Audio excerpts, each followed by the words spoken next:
and to turn them from darkness to light, para sila'y mamuhay sa liwanag, and from the power of sino?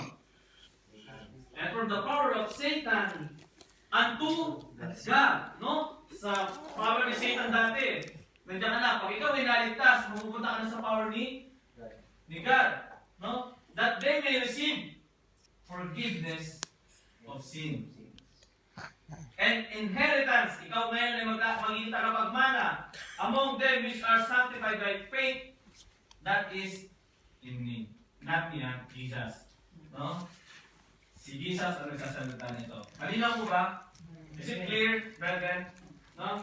So now, number 7 yan. Satan controls the lost. Thank you for correcting guys. Last 2 point na tayo, no? Satan controls the lost. Siya, sabi na sa inyo, ang lost, siya yung mga, the darkness, mga bulag, no? Dahil pag ikaw ay bulag, madali ka nila ma-control. Pag ikaw ay bulag. Dahil wala kang tamang pagtingin, no? Kung saan ka dali ni Satan, doon ka. Bulag ka eh. Siya yung nag-aamay sa'yo, dito ka. Party dito. Dito ka, inom dito. Dito ka, sige, mag-sex ka dyan. Kasama ito, no? Magipag-ano ka dyan, no?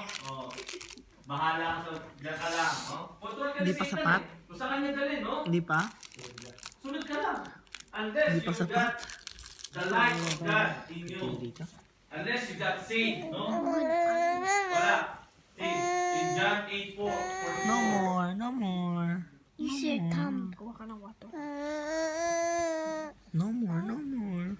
John 8:44. Ang hinahanap niya ba? Jesus is the one No more, no more. Come on. yung speaking on this verse, no? Sabi dito, let me read